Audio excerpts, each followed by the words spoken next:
If you're over 60 and your legs feel colder, heavier, or more uncomfortable at night than during the day, listen carefully because what you eat before bed can make a real difference in how your circulation behaves overnight.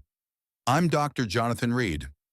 For more than 30 years, I've worked with adults over 60, and one pattern shows up again and again.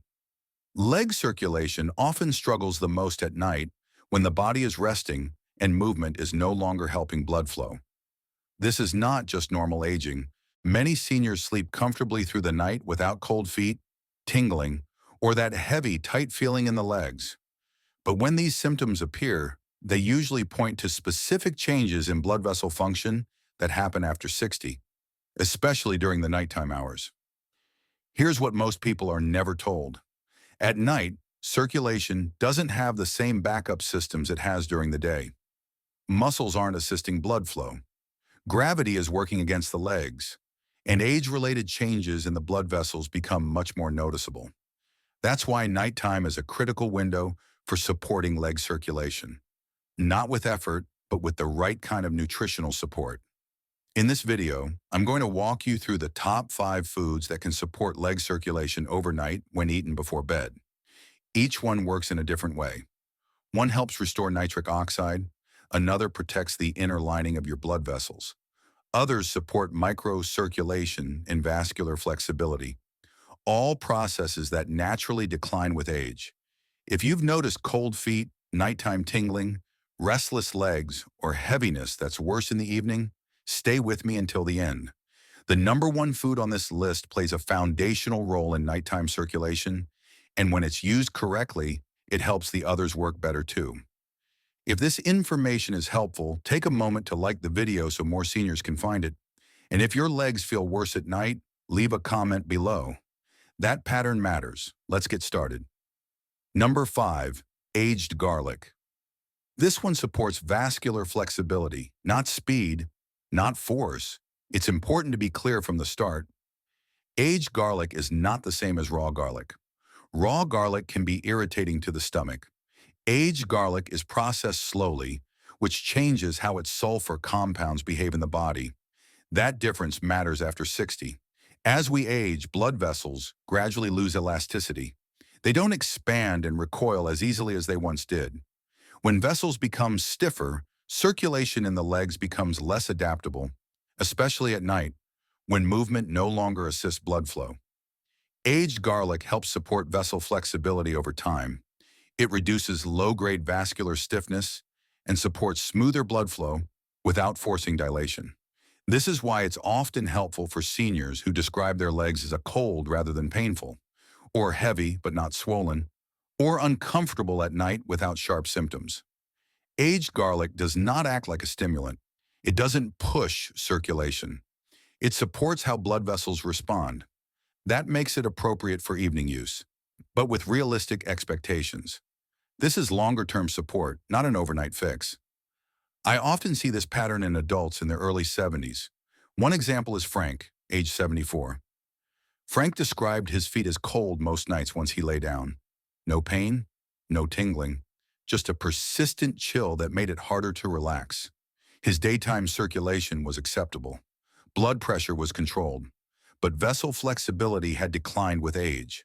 Supporting vascular elasticity helped reduce how reactive his legs felt at night.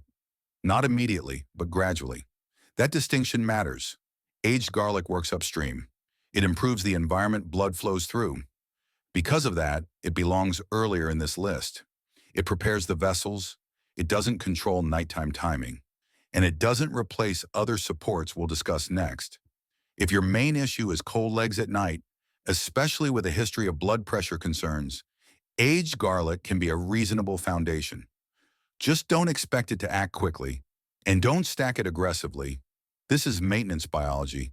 It helps blood vessels stay flexible enough to respond. So when we move into foods that act on microcirculation and nighttime repair, the system is ready. Number 4, dark chocolate. This one works at the level most people never think about, microcirculation. Not the large arteries, not the heart, the smallest blood vessels that feed the tissues in your legs. Dark chocolate, when it's high in cocoa content, is rich in flavanols. These compounds improve how tiny blood vessels respond and open. That matters after 60. As we age, microcirculation becomes less efficient. Capillaries don't deliver oxygen as smoothly. Blood flow becomes uneven at the tissue level. This doesn't cause sharp pain. It causes heaviness, a dull, tight feeling. Legs that feel tired at night, even without activity. Dark chocolate helps improve capillary blood flow. Not dramatically, but measurably. And importantly, it does this without stimulating the nervous system. That's why it can work in the evening, in small amounts. We're not talking about dessert. We're talking about 10 to 15 grams, enough to deliver flavanols, not enough to disrupt sleep. I often see this benefit in seniors who describe their legs as heavy, not cold, uncomfortable, not painful, worse when lying down, but not swollen. One example is Susan, age 70. Susan had no circulation disease, no diabetes, no nerve issues. But by evening, her legs felt weighed down, especially after a long day sitting. Walking helped temporarily. Rest made it worse. That pattern points to microcirculation. Supporting capillary flow helped her legs feel less dense at night. Not energized, just more comfortable. There are two cautions here. First, quality matters. Milk chocolate doesn't work. Low cocoa chocolate doesn't work. You need 70 to 85% cocoa to get meaningful flavanols. Second, sensitivity matters. Dark chocolate contains small amounts of caffeine and theobromine. Most seniors tolerate 10 grams without issue. But if you're sensitive to stimulants, this may not be the right evening option for you. And timing still matters. Dark chocolate works best earlier in the evening, not right before sleep. Think support, not sedation. This is why it sits at number 4. It improves blood flow at the smallest level. But it doesn't protect vessels, and it doesn't control nighttime signaling. It helps tissues receive blood more evenly, which becomes more important as we move toward foods that support repair and protection overnight. Number 3, tart cherry. This one is often associated with sleep, but its value here goes beyond that. Tart cherry supports nighttime repair and microcirculation at the same time. The key compounds are anthocyanins. These are plant pigments with anti-inflammatory and vascular effects. After 60, low-grade inflammation becomes more common. Not enough to cause pain, but enough to interfere with how small blood vessels behave at night. That interference matters most when the body's resting. During the day, movement helps distribute blood. At night, circulation depends far more on vessel responsiveness and tissue repair. Anthocyanins help calm inflammatory signaling in the vessel walls. That allows microcirculation to remain smoother during rest. This doesn't create energy, it reduces friction. That's why tart cherry can help seniors who experience restless discomfort in the legs at night. Not sharp pain, not cramping, but a subtle urge to move. This pattern often gets labeled as restless legs, even when it doesn't meet formal criteria. What's happening is irritation at the microvascular and tissue level. Tart cherry helps reduce that irritation. There's another reason this food fits the evening window. Tart cherry supports the body's natural nighttime repair processes, not by sedating the brain, but by supporting the environment repair depends on. That's an important distinction. You're not trying to knock yourself out. You're trying to let the body do what it's already programmed to do at night. I see this benefit most often in adults around 70. One example is Helen, age 71. Helen described a low-grade restlessness in her legs most evenings. Not painful, not numb, just uncomfortable enough to delay sleep. Walking helped temporarily, but once she lay down, the sensation returned. Her circulation tests were normal, but her symptoms pointed to nighttime microvascular irritation. Using tart cherry in the evening helped reduce that nighttime reactivity. Not instantly, but consistently. Her legs felt quieter, less demanding. That's the goal. There are a few important boundaries. This is not about sugary juice. Excess sugar works against nighttime stability. Use tart cherry in a low-sugar form, a small amount, earlier in the evening. This is support, not stimulation. And this is not a standalone solution. Tart cherry doesn't correct vessel stiffness, it doesn't restore nitric oxide on its own, and it doesn't replace foundational supports. That's why it sits at number 3. It bridges circulation and nighttime repair. It calms the environment so other supports can work more effectively. If your main issue is nighttime leg restlessness, a subtle urge to move, a feeling that your legs won't quite settle, this food often fits, not because it forces sleep, but because it reduces the signals that interrupt it. And that prepares the system for the next layer of support. Number 2, pomegranate. This one works at a deeper level than most foods people associate with circulation. Pomegranate protects the inner lining of your blood vessels, the endothelium. That lining matters more at night than most people realize. The endothelium isn't just a passive surface. It actively regulates vessel tone, blood flow distribution, and how vessels respond during rest. After 60, endothelial stress increases.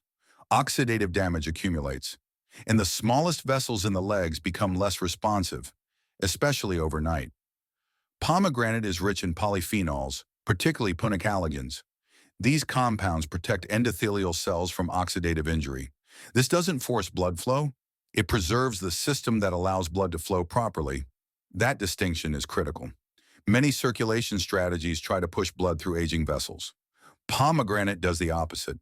It helps vessels remain functional under low-demand conditions, like nighttime rest. This is why it's especially relevant for seniors with a vascular history, high blood pressure, atherosclerotic changes, or long-standing circulation complaints without sharp pain. I see this pattern often in patients in their mid to late 70s. One example is Arthur, age 76. Arthur didn't have leg pain. He didn't cramp, but his legs felt dull and unresponsive at night, not restless, not cold, just heavy, as if circulation wasn't quite reaching the tissues. His daytime activity was fine. Walking felt normal, but once he lay down, the discomfort appeared. That pattern points to endothelial responsiveness, not arterial blockage. Supporting endothelial protection helped reduce that nighttime heaviness. Not immediately, but steadily. That's how pomegranate works. It doesn't act like a stimulant, it doesn't change heart rate, and it doesn't interfere with sleep. It supports vessel health quietly in the background. There's an important expectation to set here. Pomegranate is not a nightly fix. It doesn't need to be used every evening. Its role is structural. It helps preserve vessel integrity over time so other nighttime supports can do their job. Because of that, dosing can be modest. A small serving. Earlier in the evening. This is not about juice glasses before bed. It's about consistency, not volume. And there's another benefit worth noting. By protecting endothelial cells, pomegranate indirectly supports nitric oxide availability, not by increasing production, but by reducing oxidative breakdown. That makes it a strong complement to the food we're about to discuss next. This is why pomegranate sits at number 2. It doesn't create dramatic sensations. It doesn't deliver quick feedback, but it protects the pathway that nighttime circulation depends on. If beetroot is the foundation for nitric oxide signaling, pomegranate helps preserve the surface that nitric oxide acts on. And when endothelial health improves, overnight circulation becomes more stable, without being forced. Number 1, beetroot. This is the foundation food on this list, not because it's a miracle, not because it works overnight in isolation, but because it supports the one signal leg circulation after 60 depends on most: nitric oxide. Nitric oxide is what allows blood vessels to relax, adjust, and distribute blood where it's needed. It's not about force, it's about responsiveness. After 60, nitric oxide availability declines. This is well established. Production slows, enzymatic conversion becomes less efficient, and oxidative stress breaks nitric oxide down more quickly than it used to. The result is subtle at first. Blood vessels still work, but they don't adapt as smoothly, especially at night. During the day, circulation has backup systems: movement, muscle contraction, postural changes. At night, those supports disappear. Blood flow in the legs depends almost entirely on vessel signaling. That's why nighttime is when nitric oxide matters most. And that's why beetroot sits at number 1. Beetroot is one of the most reliable dietary sources of natural nitrates. These nitrates are converted in the body into nitric oxide through a pathway that does not rely heavily on age-sensitive enzymes. That detail matters. After 60, many nitric oxide pathways weaken. The nitrate-nitrite no pathway remains relatively intact. Beetroot doesn't force blood vessels open. It gives them the raw material they need to respond. This is a critical distinction. For seniors, pushing circulation can backfire. Supporting signaling does not. At night, blood vessels in the legs must constantly adjust to subtle changes in pressure and pooling. Without nitric oxide, those adjustments become sluggish. That's when symptoms show up. Cold feet, heaviness, a tight, uncomfortable awareness in the legs once you lie down. Not pain, not swelling. Just a sense that circulation isn't quite keeping up. I see this pattern often in adults in their late 60s and early 70s. One example is Daniel, age 70. Daniel was active during the day. He walked regularly. No diagnosed circulation disease. But once he lay down at night, his feet felt cold and dense, not numb, just uncomfortably aware. His symptoms didn't show up with activity. They appeared when movement stopped. That timing matters. It points directly to nighttime signaling. Supporting nitric oxide availability helped his vessels respond more smoothly during rest. Not instantly, but within several days the nighttime discomfort softened. Not gone, but quieter. That's what proper support looks like. Beetroot is not a cure. It's a foundation. It doesn't replace medication. It doesn't override vascular disease. It supports a signal that aging gradually weakens. Another reason beetroot works well in the evening is that it does not stimulate the nervous system. There's no caffeine, no excitatory effect. Used in moderate amounts, it supports circulation without interfering with sleep. Timing still matters. Beetroot works best when taken about 45 to 60 minutes before bed. That allows nitrate conversion to begin before the body fully transitions into rest. This is not about stacking multiple circulation foods at once. More is not better. Beetroot provides the base layer. Other foods, like pomegranate or tart cherry, work better when nitric oxide signaling is supported. That's why beetroot comes last in the countdown, but first in importance. It underpins everything else. There are also expectations that need to be set. Some people feel a change within a few nights. Others notice gradual improvement over 1 to 2 weeks. If symptoms are severe or structural disease is present, beetroot will not override that. This is support, not replacement. And quality matters. Whole beetroot, powder, or juice in modest amounts can work. Excessive dosing does not add benefit and may cause digestive discomfort. This is about consistency and timing, not intensity. One more point that's often missed. Nitric oxide at night is not about maximizing flow. It's about preventing pooling and stiffness. Beetroot helps vessels remain responsive enough to adapt quietly in the background. That's exactly what circulation needs during sleep. Not stimulation, not force, just the ability to adjust. That's why beetroot is the pillar of this list. It doesn't promise miracles. It doesn't work alone. But when leg circulation struggles most, at night when the body has no backup systems, supporting nitric oxide signaling makes the biggest difference. This is foundation biology. And when the foundation is supported, everything built on top of it works better. If there's one thing this discussion should leave you with, it's clarity.